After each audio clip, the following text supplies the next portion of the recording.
Attack is the best defence. প্রশ্ন হলো, আগুনের জবাব কি আগুন দিয়ে দেবে টাইগাররা? ডারউইন আর ম্যাকাওয়ের কি লেখা হবে নতুন কোনো ইতিহাস, নাকি ফিরবে পুরনো হতাশা?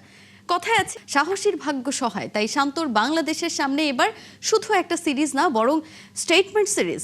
অস্ট্রেলিয়ার পেস, ব্যাটারি, ইনজুরি ধাক্কা আর ওয়ার্ল্ড টেস্ট চ্যাম্পিয়নশিপের সমীকরণ সব বাধা পেরিয়ে টাইগাররা কি পারবে ইতিহাসের নতুন অধ্যায় লিখতে, নাকি আবারও প্রমাণ হবে অস্ট্রেলিয়ার মাটিতে জয় এখনও সবচেয়ে কঠিন মিশন? দর্শক, আমরা সেসব নিয়ে আলোচনা করব। আমাদের সঙ্গে স্টুডিওতে আছেন সাবেক ক্রিকেটার ইশতিয়াক আহমেদ। আমরা যাচ্ছি তার কাছে। ইশতিয়াক ভাই, ওয়েলকাম।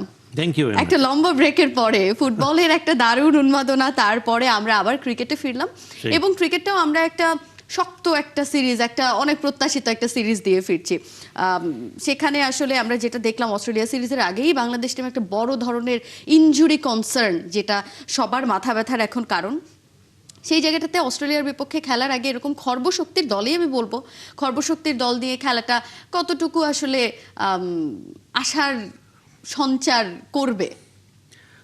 ধন্যবাদ। ইন্টারন্যাশনাল ক্রিকেটের এটা injuries part and parcel of international game. তো সেক্ষেত্রে এটা হয়েছে, আমাদেরকে মেনে নিতে হবে, আমাদেরকে এগিয়ে যেতে হবে। ইয়েস, টপ দুইটা inform player, Liton Das in batting and Nahid Rana in bowling. এবং নাহিদ রানা পার্টিকুলারলি আমি মনে করি যে তার জন্য দুঃখজনক যে সে এইরকম একটা সুযোগ 23 বছর পরে বাংলাদেশ দল গেছে খেলতে। আর সে এমনই একজন ফাস্ট বোলার, এখন বিশ্বে একটা ইম্প্যাক্ট রেখেছে একদম। এবং আমার মনে হয় অস্ট্রেলিয়া এটাকে চ্যালেঞ্জ হিসাবে নিত, তার উপস্থিতিটা। এবং আমার মনে হয় যে ইভেন দো বাংলাদেশের strength is bowling, fast bowling particularly, এবং এই আমাদেরকে এটা মনে রাখতে হবে যে ফাস্ট বোলিং স্ট্রেংথ আমার নাহিদ রানার আসার আগের থেকেই ছিল। তো এখন যারা ফাস্ট বোলার্স আছে তাদের উপর আমাদেরকে একটু আশা ভরসা রাখতে হবে যে না, তাসকিন আহমেদ, হাসান মাহমুদও রিসেন্ট সময়ে টেস্ট ক্রিকেটে যে ভালো করে তা না, কিন্তু ইন্টারন্যাশনাল ক্রিকেট খেলছে, ফ্র্যাঞ্চাইজি ক্রিকেট খেলছে। So he is in the একটা মোমেন্টামে আছে। খালেদ আহমেদ যদি সুযোগ পায়, খালেদ আহমেদ আছে, ইবাদতও আছে, তো এরাও কিন্তু অভিজ্ঞ। সুতরাং আমার মনে হয় যে আমাদেরকে instead of thinking what we don't have, will have to fight, as you said, যে attack is the best defence. এখন ওই ধরনের একটা মন মানসিকতা নিয়ে আমাদের খেলতে হবে। Will have two B aggressive. আমাদের রিসেন্ট সময় আমরা দেখেছি আমাদের টেস্ট ইমপ্রুভমেন্টটা ইজ আপওয়ার্ডস। আমাদের ধারাটা কিন্তু একসময় যখন ফার্স্ট অস্ট্রেলিয়াতে গিয়েছিল 23 বছর আগে, সেখানে কিন্তু টেস্ট ক্রিকেটও খুব বেশি খেলে নেই এবং সেখানে জেতার অভিজ্ঞতা তো একেবারেই নেই। এখন কিন্তু টেস্ট ক্রিকেটও খেলছি আমরা, এবং আমরা এখন র্যাঙ্কিংয়ে, টেস্ট ক্রিকেট আমার র্যাঙ্কিং আমরা অনেক দলের উপরে, এবং বেশ কিছু টেস্টে বাংলাদেশ তো আসলে বেশ ভালো ধারাবাহিকতা বজায় রেখেছিল। লাস্ট টেস্টে গিয়ে আবার ভরাডুবির একটা গল্প আমরা দেখেছি। এক্স্যাক্টলি, এটা আনফর্চুনেটলি, বাট আমার আশা করি যে এই সিরিজ থেকে কিছুটা শিখতে পারবে, how to tackle fast rising deliveries. আমরা আনগারাভা এবং মুজারা বানিকে যেটা দেখেছি, ওই রকমের উইকেটে তারা পেস এবং বাউন্স দুইটা এক্সট্র্যাক্ট করতে পেরেছে, যেটা আমার ব্যাটসম্যানরা আমাদের সামাল দিতে পারেনি। So they now know where their weakness particularly is. এবং অস্ট্রেলিয়ান ফাস্ট বোলার্সরা কিন্তু সেই স্ট্র্যাটেজিটাই নেবে। They'll pitch them outside the off stump, fast rising delivery, slip ফিল্ডার্সরা ব্যস্ত থাকবে। তো এখানে আমার মনে মেন্টালি প্রিপেয়ার্ড হওয়া উচিত অস্ট্রেলিয়ার থেকে। সিমিলার টাইপ অফ বোলিং তারা আশা করবে। সো একদিক দিয়ে yes, we may have lost, হওয়া উচিত ছিল না, বাট কিছু যে ওখান থেকে শিখে আসতে পারবে না কিংবা শেখার কিছু নাই তা কিন্তু না।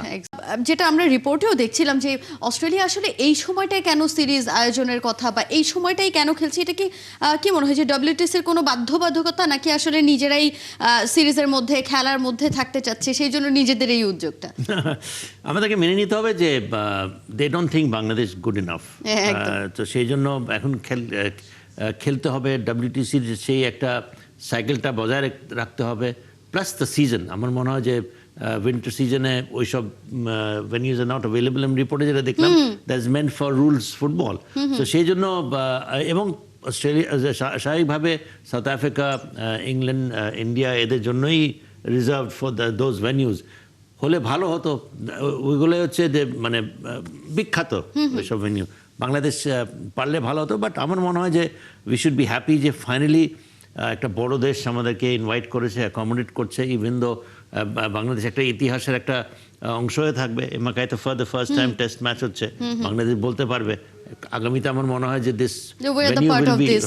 This venue will also be one of the major international venues. তো সেই দিক দিয়ে Bangladesh should be pleased. But সেখানে যদি আবার জয়ের একটা ছাপ রেখে আসতে পারে তাহলে তো কথাই নেই, সোনায় সোহাগে। এবং আমি মনে করি ফ্র্যাঙ্কলি যে রিসেন্ট সময় আমরা জিতেছি, ভালোভাবেই জিতেছি। বিদেশে গিয়ে শ্রীলঙ্কাকে, ওয়েস্ট ইন্ডিজকে, নিউজিল্যান্ডকে হারিয়েছি। ঘরের মাটিতে পাকিস্তানকে হারিয়েছি। নিউজিল্যান্ড তো পার্শ্ববর্তী দেশ, এবং New Zealand full fledged strong side এগেনস্টে আমরা খেলেছি, যেটা অস্ট্রেলিয়ার এগেনস্টেও খেলছি। সো একদম যে আমরা হারাতে পারবো না, কিংবা হারালে খুব বেশি অবাক খবরের কিছু নাই। মানে আমাদেরকে what we should do is basically আমাদের যা যা করণীয় ঠিকভাবে সেটা যদি করতে পারি, আমার মনে হয় যে ডোন্ট বি সারপ্রাইজড। 2003 থেকে 2026, 23টা বছর মাঝখানে কেটে গেছে, হিউজ টাইম। এর মাঝখানে আসলে বাংলাদেশ নিজেদের টেস্ট ইতিহাসটাকেও বেশ ভালো সমৃদ্ধির দিকে এগিয়ে যাচ্ছে। 23 বছর আগে ইনিংস ব্যবধানে হারের একটা লজ্জা ছিল, এইবার সেই লজ্জাটা ঘোচানোর মতো দল কি আপনি দেখছেন কিনা? যারাই আছে তাদেরকে দিয়ে সম্ভব কিনা? হ্যাঁ, গুড কোয়েশ্চেন। আমি মনে করি যে এখানে আমি বিসাইডস লিটন দাস আরেকটা প্লেয়ার আমি এখানে অ্যাবসেন্সটা বোধ করছি। সেটা হচ্ছে গিয়ে ইভেন তো তার অফ ফর্ম, তাকে অফ ফর্মের কারণে নেওয়া হয়নি, মাহমুদুল হোসেন জয়। আমাদের কিন্তু অভিজ্ঞতার এখানে একটুখানি ঘাটতি আছে। ফার্স্ট অফ অল অস্ট্রেলিয়াতে কেউ খেলতে আসেনি। তারপরে আমাদের উইকনেসটা কোথায়? আমাদের উইকনেসটা হচ্ছে গিয়ে ওপেনিং ব্যাটিংয়ে। আমরা কাকে নিচ্ছি? আমরা তানজিদ তামিমকে নিচ্ছি, আর সৌম্য সরকারকে নিচ্ছি, যাদের টেস্ট ক্রিকেটে রিসেন্ট সময় কোনো অভিজ্ঞতাও নেই। এবং সৌম্য সরকার মোটামুটি 5.5 বছর পরে টেস্ট দলে। হ্যাঁ, তার টেস্ট পারফরমেন্স রিসেন্ট আগে খারাপ ছিল না। তাকে নিয়েছে, উপায় না পেয়ে নিয়েছে। তাকে নিচেও ব্যাটিং করাতে পারে, তার বোলিংও একটা অপশন। বাট আমার মনে হয় তানজিদ তামিম কে সে তো এসছে অ্যাজ এন ওপেনিং ব্যাটসম্যান, মানলাম সে হোয়াইট বল ক্রিকেটে is one of the top players now. White ball cricket এবং টেস্ট ক্রিকেটের মধ্যে তফাৎ আছে। সো ওয়াই নট, আমার কথা হচ্ছে ওয়াই নট মাহমুদুল হোসেন জয়, যে কিনা বড় বড় তার স্কোর আছে। সাউথ আফ্রিকাতে সেঞ্চুরি মেরেছে, নিউজিল্যান্ডও ভালো খেলেছে, বাংলাদেশেও বড় সেঞ্চুরি আছে। সো আমংস্ট দি ওপেনিং ব্যাটার্স ওই একমাত্র যে কিনা রান করেছে। বুঝলাম এখন ইদানিংকালে রান তার নাই, ইয়াং প্লেয়ার। আমি তো মনে করি তাকে নিলে তার কনফিডেন্সের জন্য ভালো হতো, because he is a test specialist. তাকে তো সেইভাবেই তৈরি করা হয়েছে। এখন একটা সিরিজ খারাপ গেলে আমরা যদি বাদ দিয়ে দিই টোটালি এরকম একটা গুরুত্বপূর্ণ সিরিজ থেকে, সো প্লেয়ারদেরও কনফিডেন্সটা কোথায় থাকবে? সিলেকশনের উপরে ফেথ কোথায় থাকবে? আর আমার মনে হয় যে এখানেই বোঝা যাচ্ছে যে, আমার কাছে মনে হচ্ছে যে little bit of lack of planning. আমরা এরকম একটা দলের সাথে খেলতে চাই যেখানে আমরা জানি যে আমাদের ওপেনিং ইয়েটাই উইক। ওকে নিয়ে গেলে হতোটা কি? আমরা তাকে প্র্যাকটিস ম্যাচ খেলাতাম, সে নেটসে ব্যাটিং করতো। তো এই একটা প্লেয়ার সুযোগ পেলে আমরা তাকে, বিকজ ধরেই নিতে হবে যে ওপেনিংয়ে প্রথম কয়েক ওভারের মধ্যে 2-1 উইকেট আমরা এটা দেখেছি। আমরা surely we don't want that, but আমরা ইতিহাস কিন্তু তাই বলে। হ্যাঁ, এবং এই বোলিংয়ের এগেনস্টে আমরা একেবারে অনভিজ্ঞ একটা ব্যাটিং সাইড নিয়ে যাচ্ছি। একদিক দিয়ে ঠিক আছে যে লিটনের জায়গায় অনেক এসছে, জাকির আলী, সেখানে অনেকে অনেক প্রশ্ন করছে যে সে এমন কি করলো। বাট আমার মনে হয় যে তারও ইন্টারন্যাশনাল ক্রিকেটে, সৌম্য সরকারও ইন্টারন্যাশনাল ক্রিকেটে সাকসেস রয়েছে। আমরা বলতে পারবো না যে তার নাই।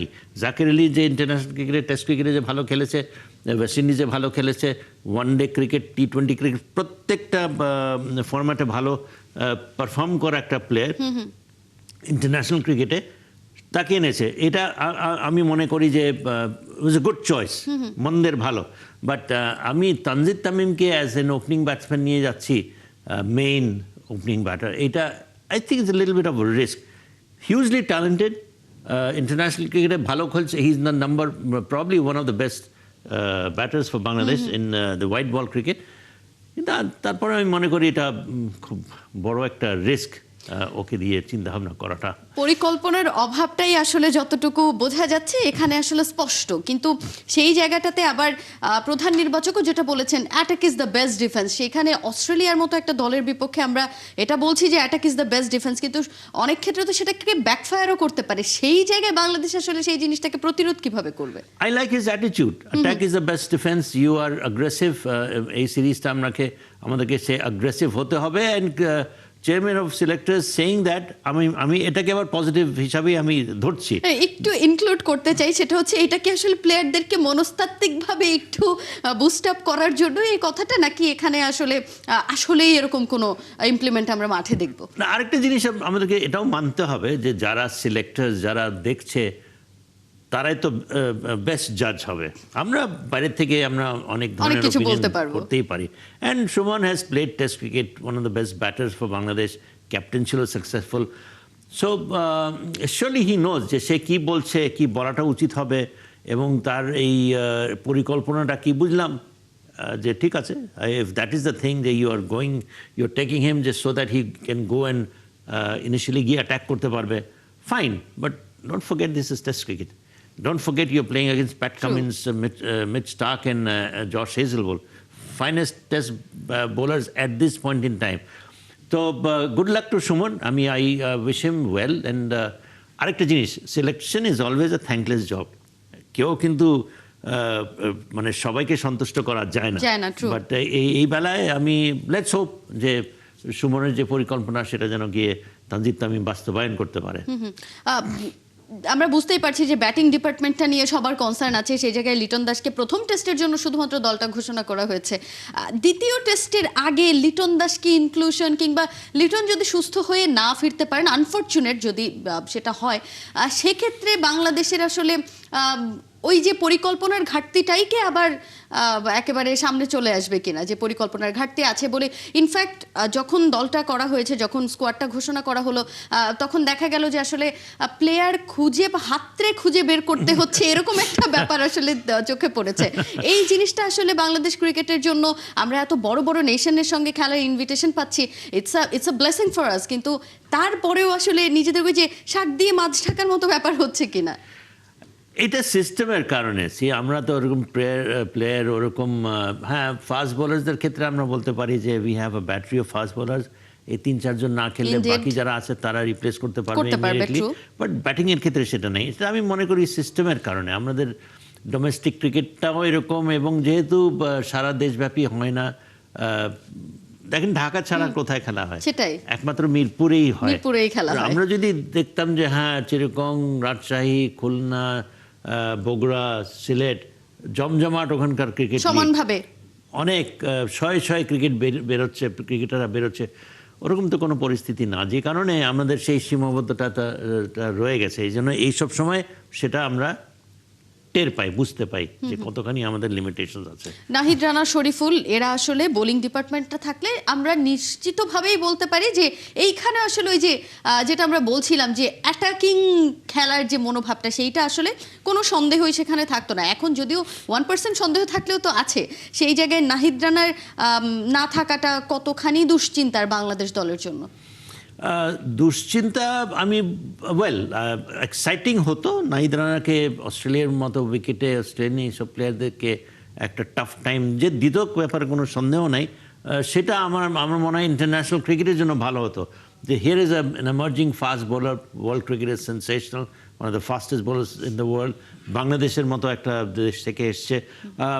সেটাই আমি মনে করি আমরা সেটাই করব। বাট নাহিদ রানা না থাকার কারণে যে বিপর্যস্ত একটা বাংলাদেশের তা কিন্তু না। লেট আস নট ফরগেট, ইবাদত কিন্তু 6টা উইকেট পেয়ে মানভঙ্গানিতে জিতিয়েছিল। আমাদের হাসান মাহমুদ পাকিস্তানে, I think he got a 5 wicket, something like that. So we have bowlers. Khaled Ahmed মোটামুটি টেস্ট ক্রিকেটে কনসিস্টেন্টলি খেলেও যাচ্ছে, ভালোও করছে। So I don't think it is alarming যে নাহিদ রানা নাই।